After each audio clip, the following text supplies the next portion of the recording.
Convido os irmãos aqui, abram as suas Bíblias no Evangelho segundo Mateus, no capítulo 1.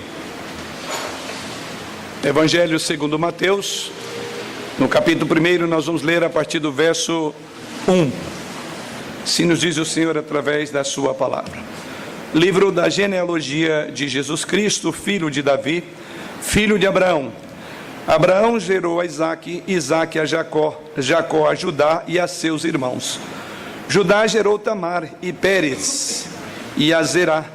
Pérez gerou a Esrom, Esrom a Arão. Arão gerou a Aminadab, Aminadab a Nasson, Nasson a Salmão. Salmão gerou de Raabe a Boaz. Este de Ruth gerou Obed e Obed a Jessé. Jessé gerou o rei Davi. O rei Davi a Salomão, da quem fora mulher de Urias. Salomão gerou a Roboão, Roboão a Abias, Abias a Asa. Asa gerou a Josafá, Josafá a Jorão, Jorão a Uzias. Uzias gerou a Jotão, Jotão a Acás, Acás a Ezequias. Ezequias gerou a Manassés, Manassés a Amon, Amon a Josias.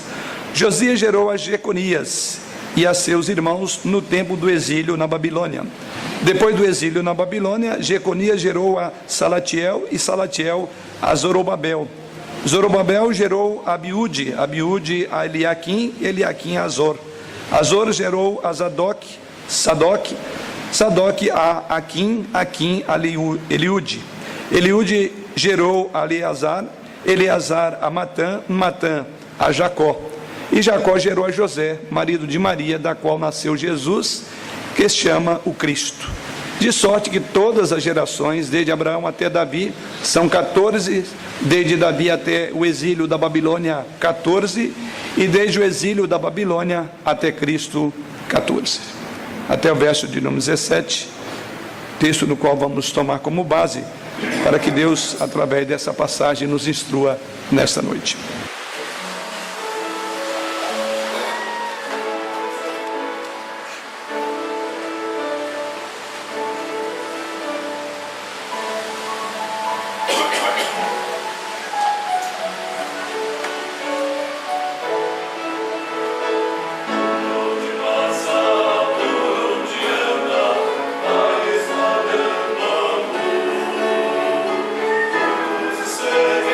Pelas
título que temos do texto lido é A Genealogia de Jesus. A nossa cultura não parece importar-se muito com essa questão das precisões genealógicas. E talvez uma das razões pelas quais não nos preocupamos muito com a questão genealógica em nosso país é pela nossa imensa miscigenação como povo brasileiro, o que dificulta, de certa forma, a elaboração de uma árvore genealógica.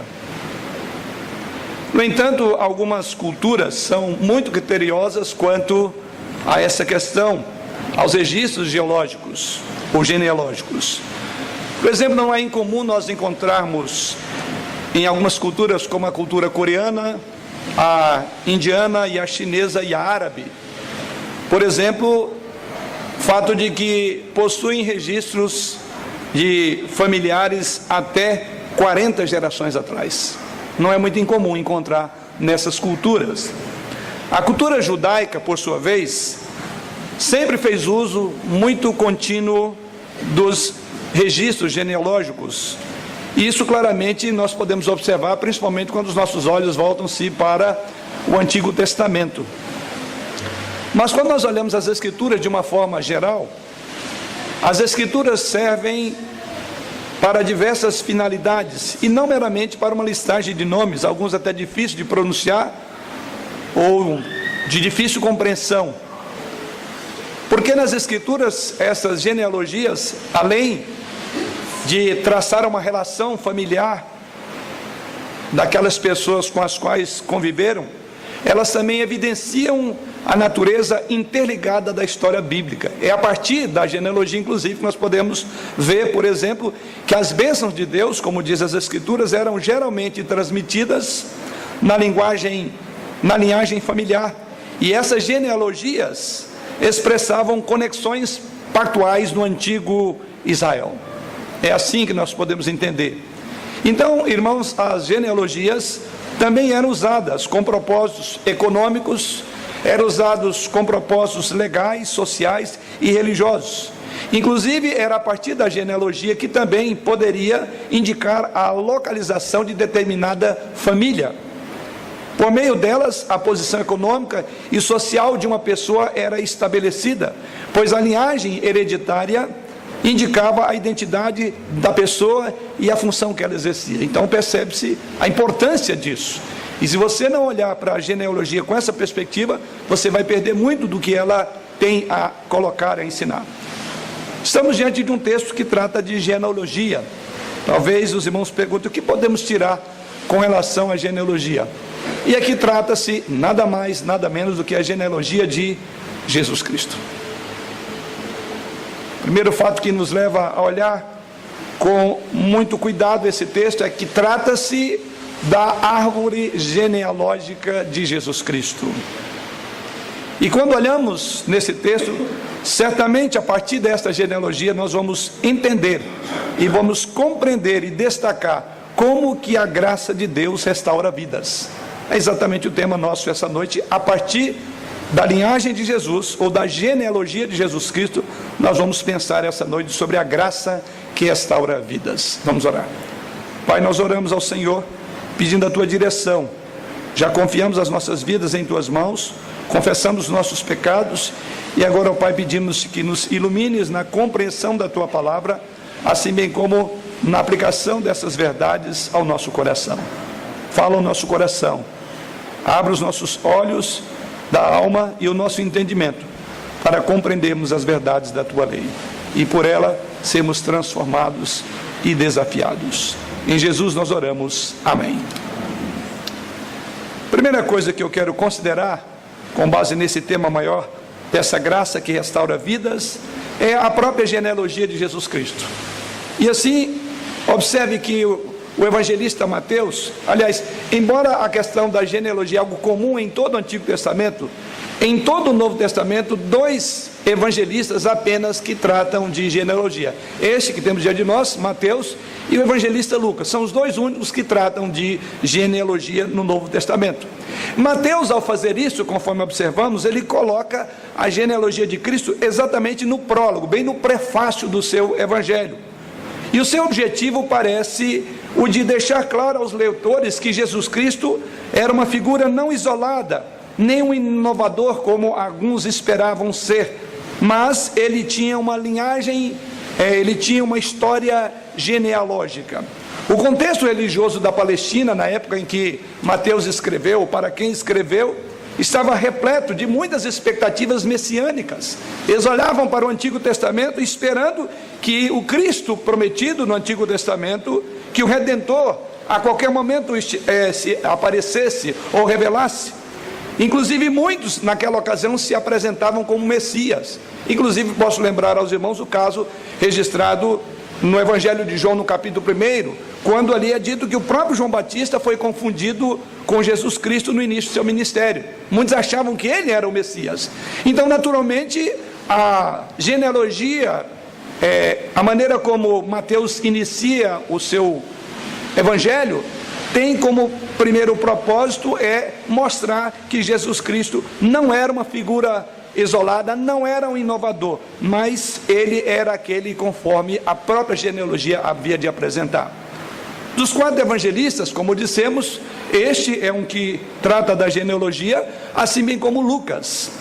Lucas também apresenta os relatos genealógicos de Jesus Cristo. Mateus, diferentemente de Lucas, conforme vimos, ele começa o seu evangelho a partir da genealogia de Jesus. Já o evangelista Lucas, ele inclui um pouco antes do ministério público de Jesus. E vamos fazer uma comparação entre os dois. Enquanto Mateus apresenta uma genealogia chamada descendente, observe que ele começa de Abraão, conforme lemos no texto, e vai e chega a Jesus Cristo. Então temos uma genealogia descendente. Lucas escreve um relato ascendente. Lá no Evangelho de Lucas, ele começa a genealogia por Cristo, iniciando com Jesus e chegando até Adão. É a metodologia dos 2 evangelistas. Por outro lado, enquanto Mateus procura demonstrar as credenciais messiânicas de Jesus, porque esse é o propósito dele, mostrar que Jesus é o rei dos reis, e é por isso que ele vai ligar aí a Davi. Por outro lado, Lucas apresenta Jesus como o Salvador do mundo, porque tem um outro propósito. Porém, ambos enfatizam a origem sobrenatural de Jesus Cristo. Ambos tratam da natureza humana de Jesus Cristo e do progresso e da história da redenção que haveria de culminar com a morte de Jesus Cristo. Os 2 evangelistas fazem isso. Mas o principal propósito das 2 genealogias, diz um comentarista, não é apresentar os avós de Jesus. Ou seja, nem Lucas, nem Mateus têm como propósito mostrar, como foco específico, quem foram os avós de Jesus, mas de comunicar a mensagem do Evangelho de que Jesus Cristo é o Filho de Deus, filho de Davi, filho de Abraão, na linguagem de Mateus. Ou na linguagem de Lucas, ele é filho de Adão, filho de Deus. Ou ele é vindo de Adão, filho de Deus.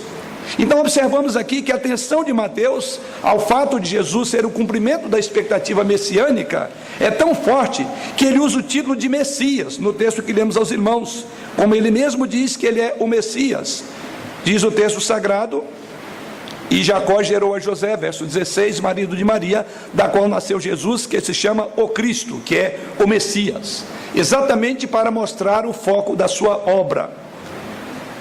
Mas uma outra característica, e é nessa que nós vamos desdobrar mais essa noite, é que na genealogia de Jesus Cristo, Mateus, curiosamente, inclui o nome de algumas mulheres em seu relato.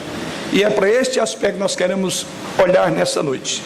Embora a inclusão de mulheres nas genealogias hebraicas não fosse algo proibido, era muito raro, eram esporádicas e aconteciam em ocasiões específicas. E aqui, se os irmãos observarem, Mateus faz exatamente isso. Ele coloca uma ênfase muito grande em algumas mulheres. Então o fato de Mateus ter mencionado 5 mulheres, são elas Tamar, Raabe, Rute, Batseba, que é chamada aí de mulher de Urias, e Maria. Então o fato de que ele coloque essas mulheres na genealogia não foi displicência, não foi um acaso. Tem um propósito.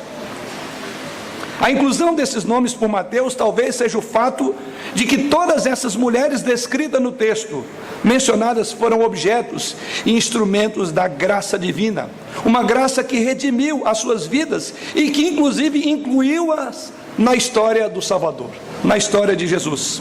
Então observamos que a menção dessas 5 mulheres na genealogia de Cristo é um testemunho de como que a graça de Deus opera eficazmente, como a graça de Deus restaura vidas. E é exatamente o tema da nossa mensagem. E é exatamente isso que nós vamos observar na própria estrutura do texto.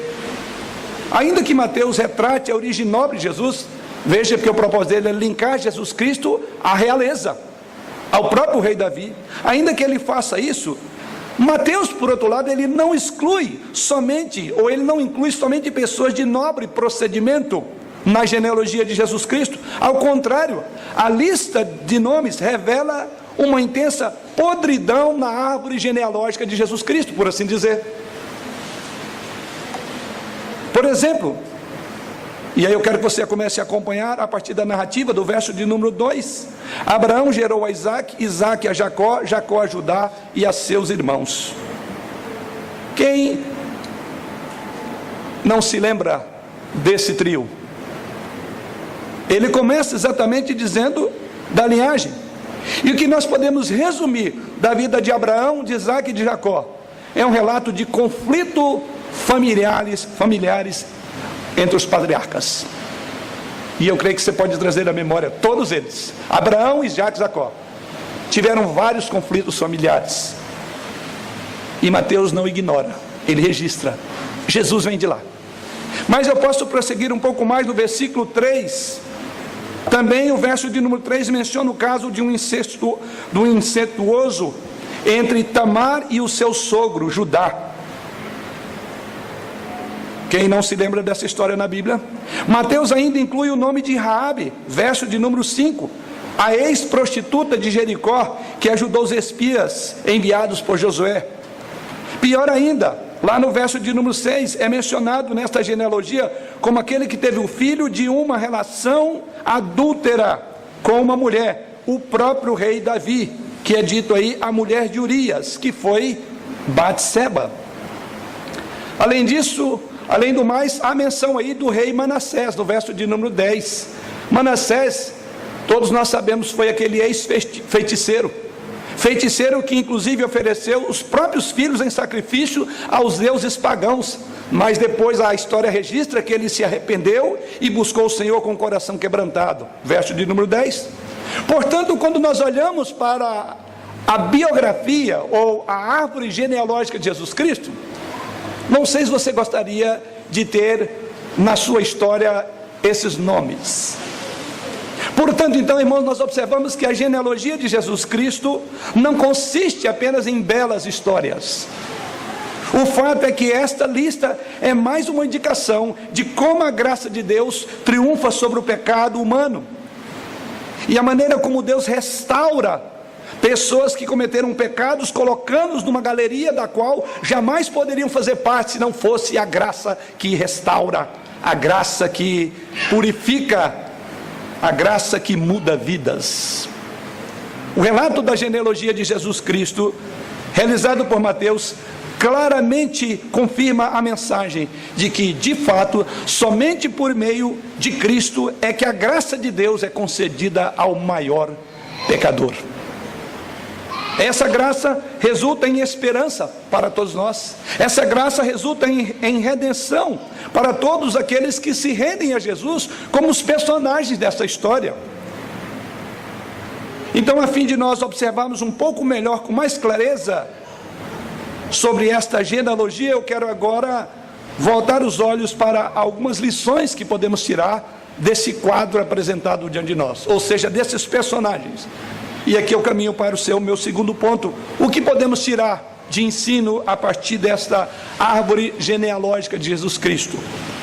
Os escritores, ou o escritor da carta aos Hebreus, inclusive foi o texto lido como um chamamento para adoração essa noite, e eu quero que você olhe comigo lá, Hebreus capítulo 2, versículo 10 e 11. E assim nos diz o texto sagrado, Hebreus 2, 10 e 11. Porque convinha que aquele, por cuja causa e por quem todas as coisas existem, conduzindo muitos filhos à glória, aperfeiçoasse, por meio de sofrimento, o autor da salvação deles. Pois tanto o que santifica, como os que são santificados, todos vêm de um só. Por isso é que ele não se envergonha de lhes chamar irmãos. Olhe comigo dentro da perspectiva do autor da carta aos Hebreus. E o escritor dessa carta afirma que Jesus Cristo não se envergonha de chamar-nos de seu irmão. Ao contrário, ele se identifica, ele socorre aqueles que se refugiam neles. Talvez nenhum texto das Escrituras revele essa verdade que o autor da carta aos Hebreus fala aqui, como a do texto que estamos lendo, a genealogia do próprio Jesus Cristo no Evangelho de Mateus. A relação dos nomes contidos aqui no Evangelho de Mateus, vemos que é uma lista de histórias muito perplexas e confusas e de pecadores. Nesse sentido, a genealogia de Jesus Cristo nos traz algumas lições. Primeira lição que então aprendemos, com base naquilo que o autor da carta aos Hebreus diz, ele não se envergonha de nos chamar seus irmãos. Ele não envergonha de ter essa genealogia. Em outras palavras, é maravilhoso o olhar da graça sobre o pecado, sobre nós. E é exatamente isso que ele disse. Então a primeira coisa que nós podemos tirar de ensino é que Jesus não limita a sua graça aos padrões ou às expectativas nossas.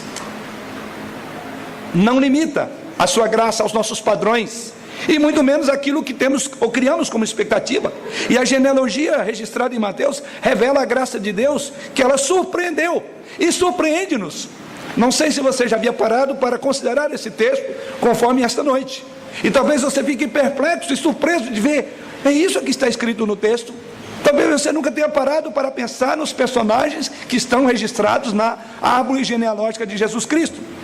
E por que então que dizemos que a primeira afirmação, ou a primeira lição é esta, que Jesus não limita sua graça aos padrões ou às expectativas humanas?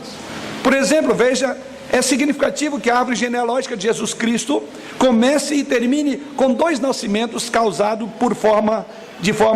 por intervenção divina.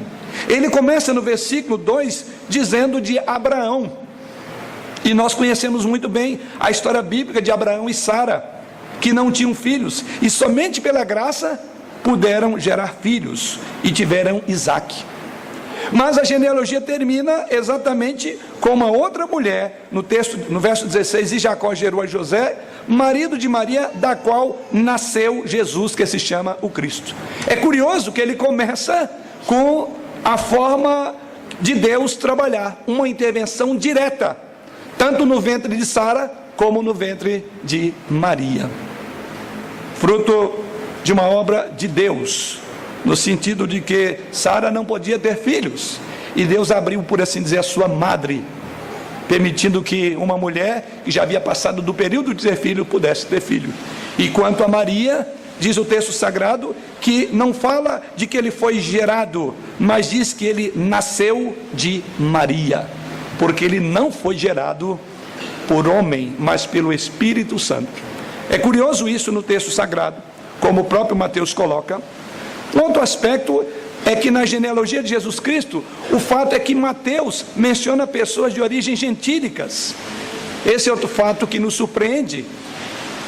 Ele cita pessoas que eram alheios à aliança, ou até mesmo às promessas, mas que foram incluídas na descendência do próprio Jesus Cristo. E nesse aspecto nós observamos alguns nomes já citados, mulheres que estão na genealogia. Citamos aí Tamar, verso de número 3. Arão gerou a Aminadab a Nasson a Salmão. Desculpe-me, verso de número 3. Judá gerou de Tamar a Pérez. Então a primeira na listagem aí é Tamar. Provavelmente Tamar era uma cananita. Ela não vinha da linhagem de Israel. Isso você pode depois observar lá no capítulo 38 do livro de Gênesis. Depois você prossegue e lá no verso 5 fala de um outro nome. Salmão gerou a Raabe. Raabe, como nós sabemos, era uma ex-prostituta gentia que vivia na cidade de Jericó, conforme Josué capítulo 2 versículo, ou Juízes capítulo 2 verso 1. Depois no mesmo verso 5 ele fala de Ruth, e pelo que podemos entender, Ruth era uma moabita. Ruth também não fazia parte da linhagem de Israel, conforme o próprio livro de Ruth no capítulo 1 verso 4. E depois ele fala da mulher de Urias na sequência, ou seja, no verso de número 6 ele vai falar mulher de Urias, ou seja, Batseba. Era provavelmente Eteia, como era também o seu marido. Isso está lá em 2 Samuel capítulo 11 versos 1 a 27. Ou seja, o fato de Mateus ter incluído nomes gentílicos na linhagem de Jesus Cristo, e todas elas, conforme observamos, testifica mais uma vez que a graça restaura vida. Não importa de onde você venha, não importa de qual é a sua cultura, não importa se você tem sangue nobre, azul ou não, o sangue gentil, por assim dizer, nas veias de Jesus Cristo, é um testemunho de que a graça não está limitada aos padrões humanos. Então poderíamos dizer, com base nisso, que Jesus trouxe um sangue gentio, com base na sua linhagem. Porque a graça de Deus não se limita aos valores e padrões humanos. Talvez em nosso senso de justiça, nós esperássemos o quê? Que Deus punisse essas pessoas, punisse Raabe, punisse Davi, Manassés e todos os outros, conforme vemos no relato bíblico. Mas a graça sempre nos surpreende. A história bíblica é clara em afirmar que todos eles obtiveram perdão divino, porque se refugiaram no Senhor. A graça de Deus opera nas áreas em que nós, seres humanos, menos esperamos ou julgamos impossíveis de ser mudadas, como Deus fez com esses personagens da linhagem de Jesus Cristo. Mas a segunda verdade ou ensino, ou aplicação que podemos fazer da linhagem de Jesus, em segundo lugar, que Jesus em sua graça toma sobre si não apenas as nossas dores, como é afirmado por Isaías, mas também as nossas mazelas. Isaías afirmou que Jesus Cristo levou sobre si as nossas dores, Isaías capítulo 53 versículo 4. Mas esta passagem certamente foi e sempre será um consolo para nós nos momentos de angústia, porque ele levou sobre si as nossas dores.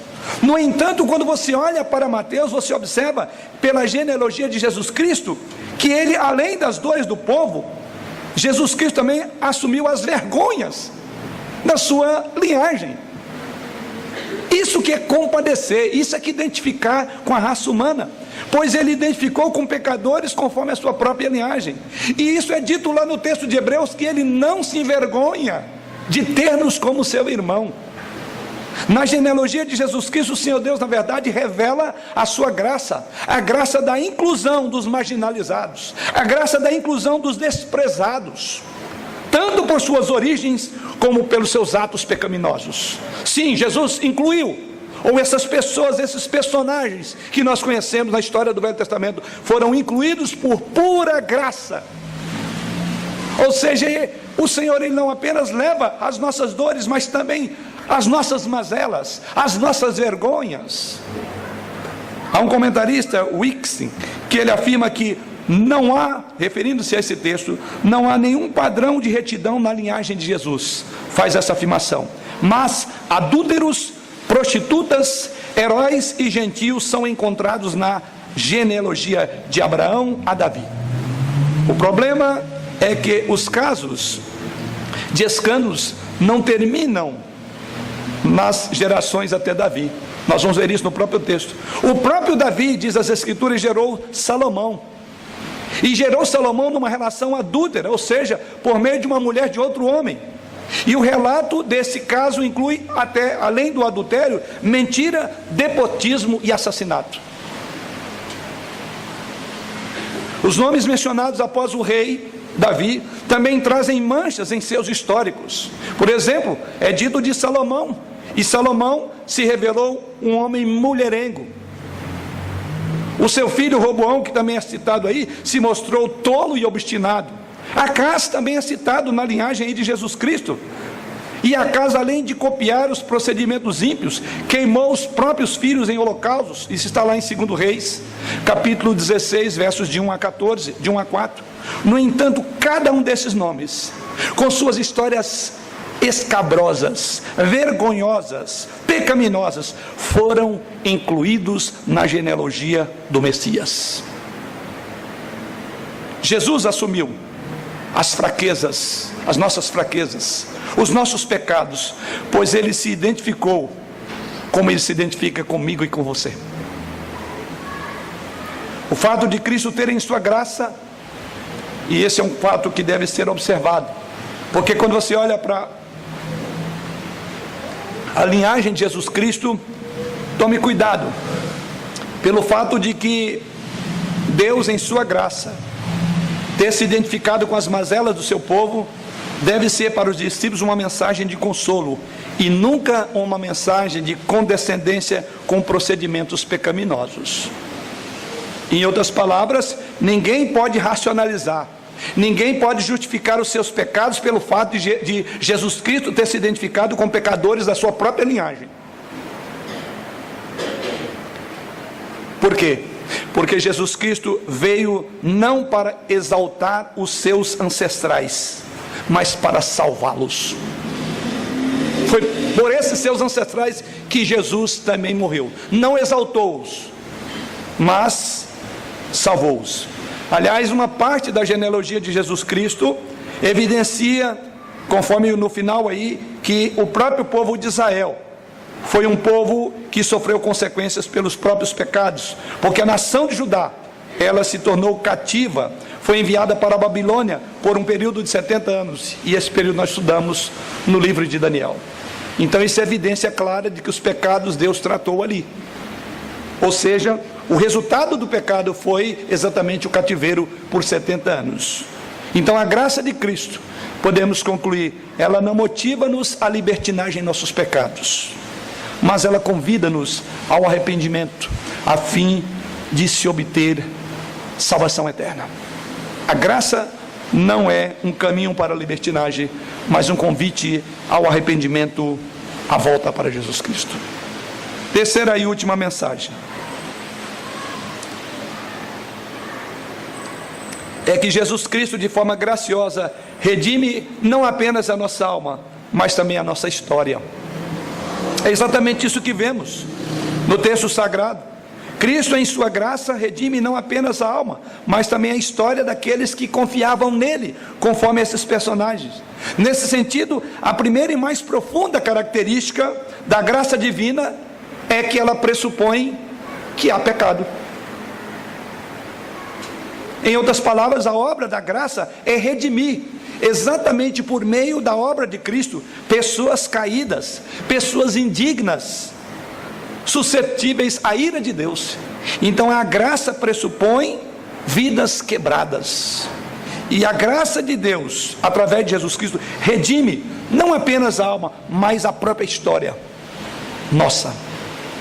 As pessoas mencionadas na genealogia de Jesus Cristo, com seus históricos pecaminosos, não são lembradas na história bíblica somente pelas falhas que nós já ressaltamos aqui, mas especialmente por causa daquilo que Deus operou nelas. E assim vamos trazer novamente à memória esses personagens. Davi, este homem descrito no texto, que cometeu tamanha torpeza em seus pecados, a Bíblia registra que Davi foi considerado um homem segundo o coração de Deus. Um homem segundo o coração de Deus, não por causa do seu adultério, mas por causa da graça de Deus na história de Davi. Essa é a grande diferença. Ele foi redimido pelo Senhor, inclusive ele testificou a bondade divina para com ele no Salmo 51 e vários outros salmos, que ele contempla a graça perdoadora. Mas olhemos também para Raabe, descrita na linhagem de Jesus Cristo. Raabe também, irmãos, ela não é mencionada pelos apóstolos pelo seu procedimento promíscuo, mas Raabe, ela é mencionada nas Escrituras pela fé viva no Deus de Israel. Tiago diz isso na sua epístola, no capítulo 2, verso 25. Ela foi lembrada porque ela foi uma mulher de fé viva no Deus de Israel. Caminhamos para Ruth, também descrita na linhagem de Jesus. Ruth também ela é redimida e se torna um romance da redenção, inclusive, nas Escrituras Sagradas. Até mesmo Manassés, descrito no texto, o rei que se comprometeu com feitiçaria, que inclusive sacrificou seus filhos, queimou seus filhos. Após o seu arrependimento, diz as Escrituras, que ele promoveu uma reforma em prol do culto verdadeiro em Jerusalém. Manassés restaurou o altar do Senhor, e isso está lá descrito em 2 Crônicas, capítulo 33. Em outras palavras, essas pessoas que confiaram no Senhor, elas não apenas foram justificadas, mas também regeneradas. E a novidade de vida dessas pessoas se percebe no depois, como Deus poderosamente as usou. Geralmente a redenção da vida é acompanhada também com atos que confirmam a regeneração. Assim também Deus faz conosco. Ele não apaga os nossos erros, nem os elimina, no sentido de simplesmente você jamais imaginar sobre os teus erros, mas Ele constrói algo de belo, e Deus incorpora até os nossos erros à obra final dele. É maravilhoso isto. O fato é que nunca ficaremos livres de algumas memórias pecaminosas em nossas vidas, seja do pecado que praticamos ou daqueles do qual fomos vítimas. Mas a graça de Jesus Cristo é também eficaz para redimir o nosso passado, de conceder nossa nova vida. Jesus redime não só a alma, Jesus redime a nossa história. É maravilhoso quando olhamos para o Evangelho de Mateus e descobrimos quantas verdades tiramos a partir desse texto sagrado. Mas para finalizar, vamos aplicar essas verdades ao nosso coração. Primeira aplicação é que na genealogia traçada por Mateus, a genealogia de Jesus Cristo, o evangelista indica duas verdades para a nossa fé. A primeira verdade é o fato de que a nossa crença é completamente respaldada em fatos históricos. Observamos que a pessoa, que o próprio ministério de Jesus Cristo não foram inventados pelos apóstolos, mas há uma origem do nosso Redentor. É factível, é história. E outro aspecto que alimenta a nossa fé quando olhamos para a genealogia de Jesus Cristo é que a pessoa e a obra do nosso Redentor não podem ser entendidas fora da revelação do Antigo Testamento. As bases estão lá no Antigo Testamento. Então só podemos entender Jesus Cristo no Novo a partir da sua história que começa no Antigo Testamento. Segunda aplicação é que a genealogia de Jesus Cristo é mais do que uma mera lista de nomes. Como geralmente a gente costuma olhar para as genealogias, acho que é um montoado de nomes difícil de pronunciar, ou para alguns até quem sabe de achar algum nome para colocar no seu filho. Não é isto. O que vemos é que a genealogia de Jesus Cristo contém uma mensagem de graça. A genealogia de Jesus Cristo contém uma mensagem de consolo para aqueles que reconhecem Jesus Cristo como o seu Senhor e o seu Salvador pessoal. A mensagem desta palavra aqui, ela comprova que Deus cumpre também as suas promessas, ainda que o tempo divino pareça não corresponder às nossas expectativas. Observe que ele começa falando de filho de Abraão, até chegar ao próprio Jesus Cristo. Depois ele vai falar de Jesus Cristo como filho de Davi, filho de Abraão. Ambos são personagens da antiga aliança. Ambos receberam a promessa de Deus. E quando nós olhamos para o Evangelho de Mateus, nós podemos constatar, de fato, Deus cumpre as suas promessas. Ele prometeu a Abraão. E quando olhamos para Jesus Cristo, vemos o cumprimento da promessa.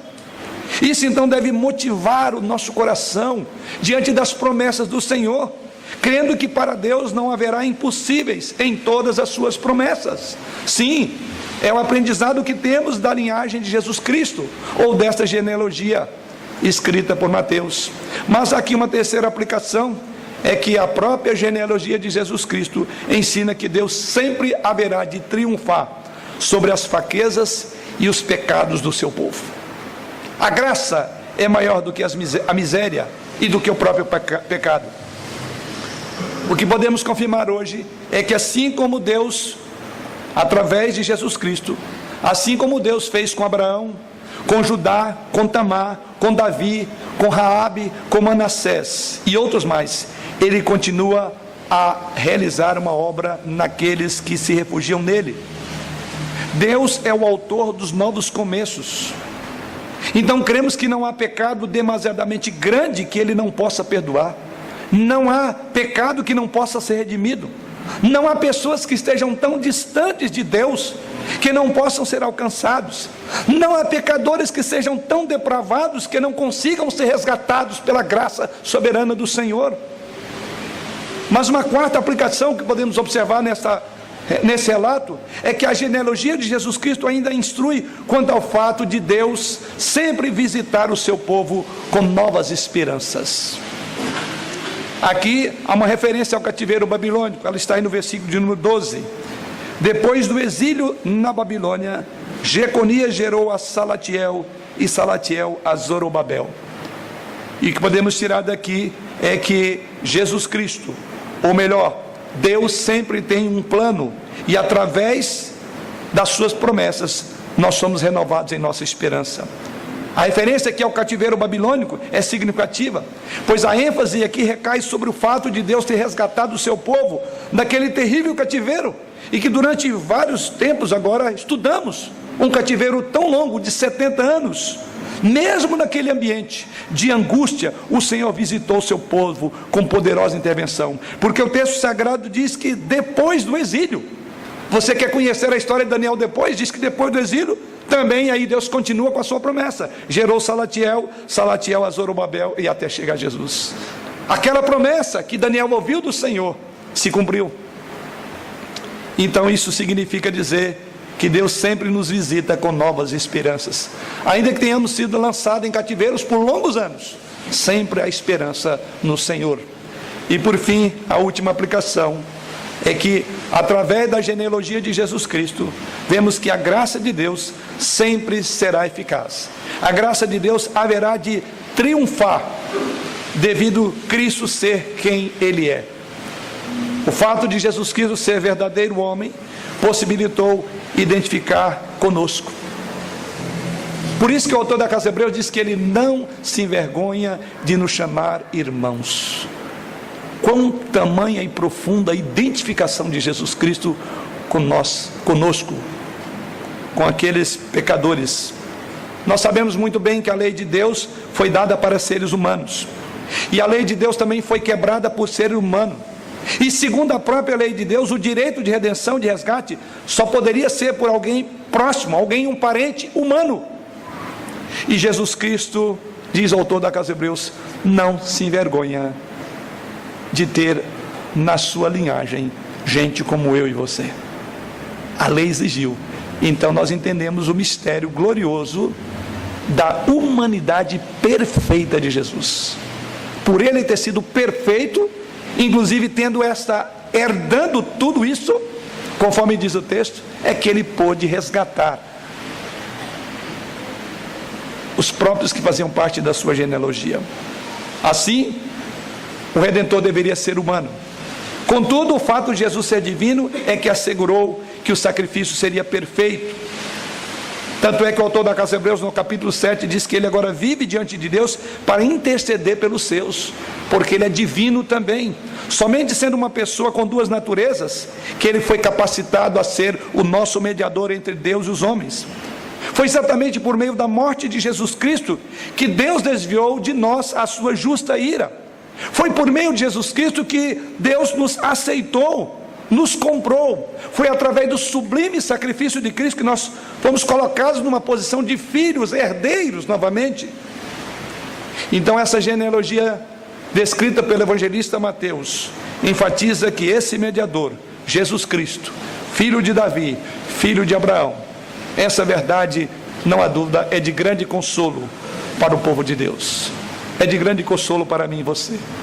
É de grande consolo para entender que não há pecados que Deus não possa perdoar. Que não há história de vida tão suja e imunda que Deus não possa trabalhar. A genealogia de Cristo mostra que Deus está disposto não só a restaurar a nossa alma, mas a resgatar o nosso passado medonho de uma história de pecados. Que essa graça seja a mesma graça que ministremos àqueles que dela precisam, no sentido de pregar e no sentido de entender que eu e você, de mim e de você, Jesus Cristo não se envergonha. Começamos dizendo que não temos uma tradição comum em nosso país, pela miscigenação da raça, de preocuparmos com o nosso passado. Mas aqueles que têm procurado, procuram algum sangue nobre, um sangue europeu, para ter um passaporte europeu. Talvez você esteja procurando aí no teu sobrenome, de onde é que eu venho, porque isso talvez me facilite entrar em outro país. Mas eu quero lembrar a você que se você não tem um sangue tão nobre que te permita ter um green card, que permita ter uma entrada em outros países sem muitas burocracias, você tem o melhor de todos os nomes, o nome de Jesus, que não te dará passagem de um país para outro sem complicações, mas nada mais, nada menos, para a glória eterna. Por isso ele não se envergonha de chamar-nos de irmãos. Que isso nos leve a contemplar a glória do Senhor Jesus em meio à desgraça e miséria humana. E ao mesmo tempo, que assim também compadeçamos daqueles que estão mortos em delitos e pecados. Não importa a história de vida que essas pessoas tiveram, elas precisam ouvir essa mensagem, de que Jesus não se envergonha daqueles que a Ele se aproximam com humildade, com fé e reconhece. Não importa a sua história, Deus fará a história da sua história, uma história que redime a sua, e Deus está pronto não só para restaurar a tua alma, mas restaurar a história da tua vida. Que Ele assim nos abençoe. Amém.